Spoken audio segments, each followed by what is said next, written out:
untuk mengecek tekanan darah, gula, ataupun juga kolesterol itu cukup penting. Kenapa cukup penting?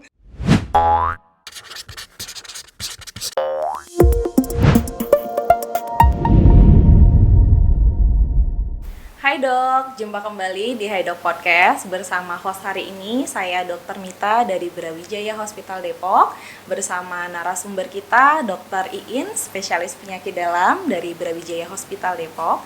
Kali ini kita mau membahas tentang kondisi metabolik pasca lebaran. Nanti kita akan membahas tuntas tentang kolesterol, gula, dan hipertensi.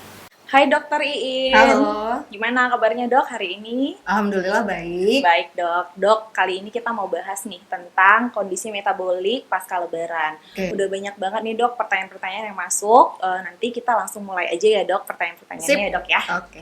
Sebenarnya dok untuk mengecek gula, tensi, dan kolesterol itu perlu nggak dok? Dan seberapa penting kita melakukan pengecekan itu secara berkala dok? Oke, jadi untuk mengecek tekanan darah, gula, ataupun juga kolesterol itu cukup penting. Kenapa cukup penting? Karena kita mungkin sering dengar gitu ya, ada orang masih muda, tiba-tiba serangan jantung gitu ya, dadanya sakit, serangan jantung. Atau misalnya masih muda juga, tiba-tiba stroke gitu, nggak sadar gitu ya, atau lumpuh. Nah, stroke ataupun serangan jantung seperti yang tadi itu paling sering penyebabnya dari hal yang tadi disebutkan oleh Dokter Mita. Jadi dari diabetes, dari hipertensi, dan juga kolesterol yang tinggi. Jadi seberapa penting? Penting sekali dong pastinya.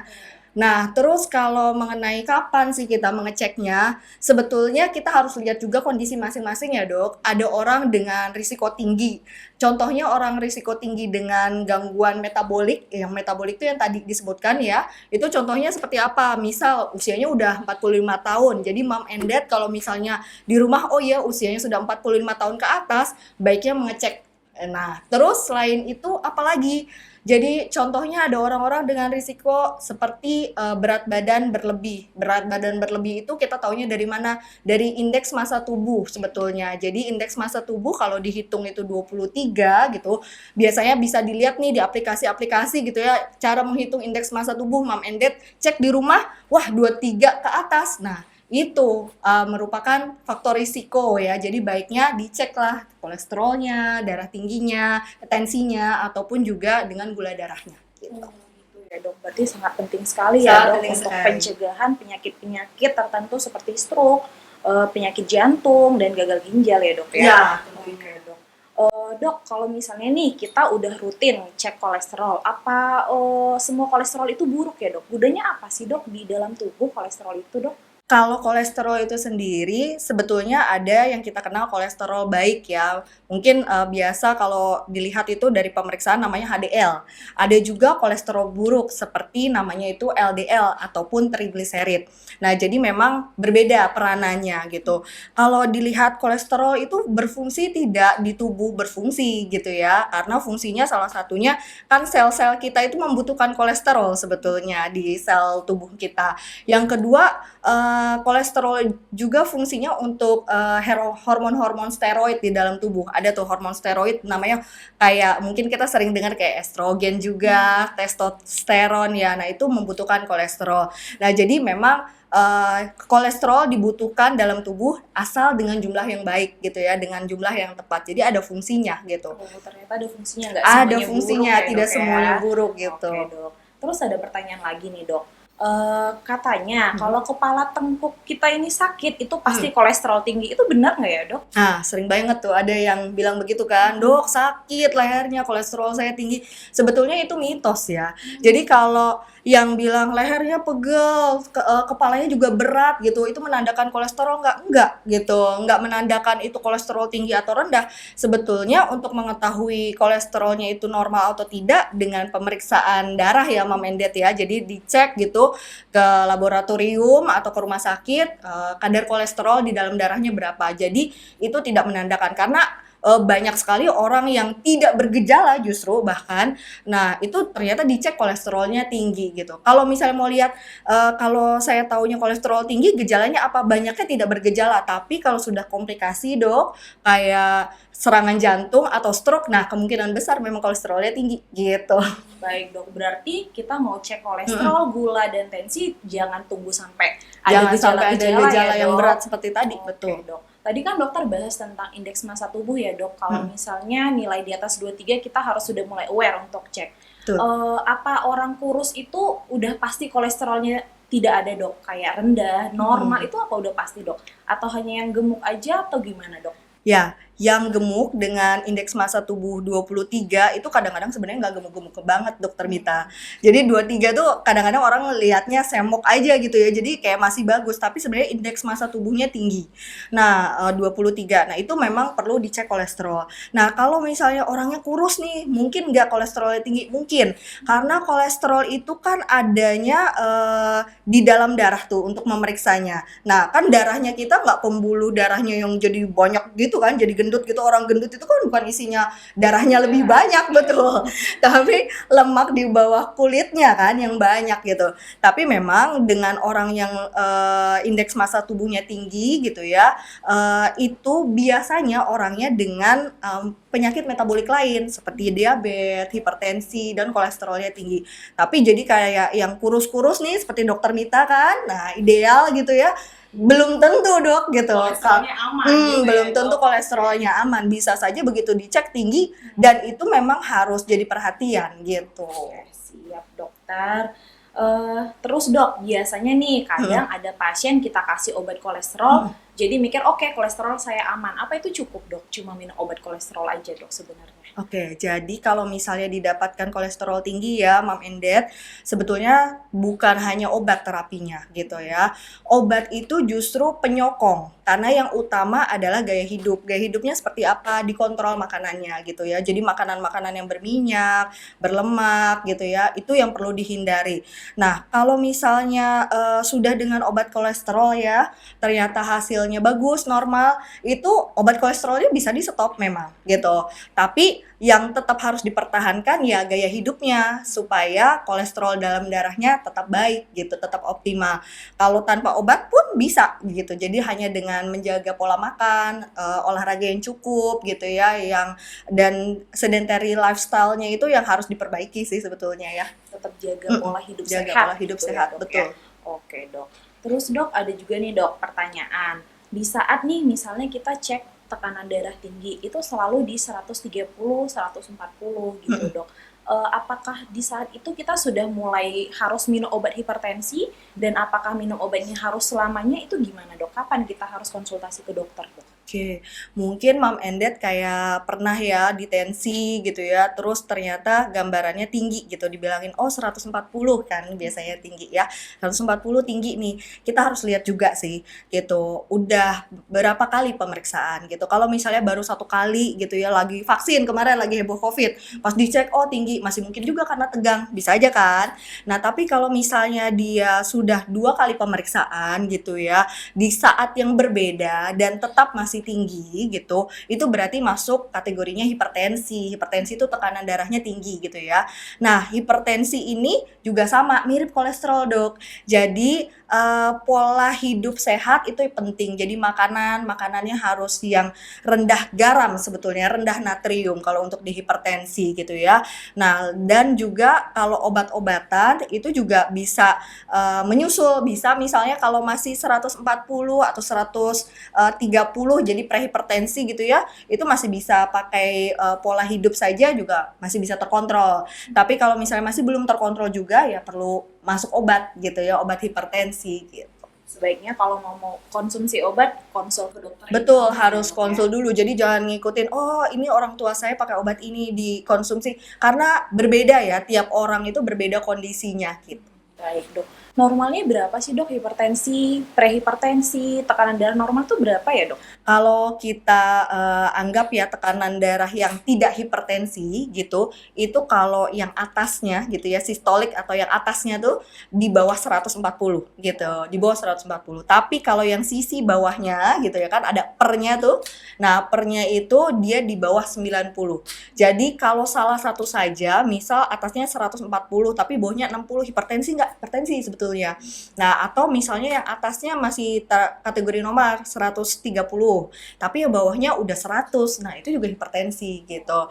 Nah, di bawah itu gitu, kita ada namanya kayak prehipertensi. Prehipertensi itu sekitar 130 tapi sampai sebelum 140 tadi gitu. Atau di 80 tapi sebelum nyampe ke 90 ya, Dok. Nah, di bawah itu sih normal gitu. Terus dok, pertanyaan selanjutnya nih dok, itu terkait gula dok. Nah, ada yang nanya nih, apa saat kita lakukan pemeriksaan gulanya tinggi itu harus udah pasti DM atau diabetes mellitus dan harus minum obat gula nggak dok? Oke. Nah, ini Mom and Dad yang harus waspada ya. Jadi, eh kalau misalnya kita mengatakan ini diabetes, itu tergantung dari pemeriksaan apa yang dilakukan gitu. Mungkin sering ada yang gula stick ya di tetes Apotik, di apotek ya, di jari-jari doang gitu. Ada lagi yang ambil darah langsung. Ada pemeriksaan yang memang strict mengatakan bahwa kalau pemeriksaan ini hasilnya tinggi gitu ya, masuk kategori diabetes. Contohnya HbA1c. Jadi kalau HbA1c itu 6,5 tuh, misalnya diperiksa 6,5 ke atas gitu, itu menandakan memang diabetes tuh pasiennya. Tapi misalnya nggak ada HbA1c karena mungkin ada beberapa tempat yang fasilitasnya kurang, itu bisa cek gula darah. Baiknya sih memang yang gula darah vena langsung ya, jadi dari di laboratorium diceknya di tangan gitu. Nah, itu dilihat kalau gula puasa gitu ya, puasa itu minimal 8 jam tanpa konsumsi gula ya. Nah, itu 126 ke atas itu masuk kategori diabetes gitu. Tapi kalau misalnya gulanya itu sewaktu yang bisa dilakukan, yang kita harus hati-hati adalah di 200 tuh, di angka 200. 200 ke atas itu juga diabetes, tapi harus ada gejalanya kalau itu sayangnya. Kita harus memang misalnya 250 gitu ya, tapi harus ada gejala seperti gejala diabetes. Sering kencing-kencing terutama saat malam gitu ya, terus lebih sering haus jadi minum terus gitu, sering lapar ataupun berat badannya ada turun drastis seperti itu. Oke dok, berarti yang akurat untuk menegakkan DM tadi ceknya HbA1c ya dok ya? Betul, Tetap ya? betul. Oke dok, tapi karena tidak ada fasilitas yang Misal lengkap, tidak ada fasilitas, baru kita cek si gula darah puasa atau gula atau darah gula darah sewaktu. sewaktu, atau juga bisa namanya TTGO gitu, minum gula gitu. Tapi itu juga hanya beberapa fasilitas juga yang menyediakan itu gitu, TTGO itu. Siap dokter. Baik dok, jadi dok kalau misalnya nih ada pasien sudah terdiagnosa nih sakit gula atau diabetes mellitus, apa semua pasien harus pakai insulin dok? Mitosnya kan di masyarakat katanya kalau pakai insulin jadi makin bahaya, makin sakit nih gulanya, itu gimana dok? Bener nggak ya dok? Jadi kan untuk penanganan diabetes itu sendiri ada beberapa tahapnya juga dokter Mita. Jadi pertama yaitu pola makan ya, pola makannya harus baik gitu. Yang kedua olahraga gitu ya, olahraga 30 menit per hari 3 sampai 5 kali seminggu sebetulnya. Nah, itu juga tata laksana untuk gula yang tanpa obat sebetulnya, non farmakologis kita bilangnya tanpa obat. Bisa nggak dok misalnya gula tadi tanpa obat gitu, diabetes tanpa obat? Bisa, asal dua itu dikontrol, dan dengan dua itu dikontrol ternyata gula darahnya bagus, setelah dievaluasi ya cukup itu saja gitu, tidak usah masuk ke obat. Nah, tapi kalau misalnya masih belum baik gitu ya, atau misalnya tipikal orangnya nih dokternya begitu lihat kayaknya sih susah nih ya orangnya, makannya nggak bagus gitu, bisa langsung diberikan obat diabetes. Nah, obat diabetes tadi ada yang insulin gitu ya, yang disuntik gitu, yang satunya lagi yang tablet. Seringnya sih kita memberikan yang mulai tablet dulu karena kan lebih nyaman ya pasiennya. Tapi ada kondisi-kondisi khusus, misalnya sudah dengan diabetesnya udah lama, pakai obat-obatan yang misalnya sudah 3 jenis gitu yang tablet tidak respon gitu, tidak bagus hasilnya, kita berikan insulin. Nah, kalau misalnya pakai insulin akan seumur hidup nggak? Itu kan biasanya seringnya gitu ya, mitosnya seumur hidup, diabetesnya berat.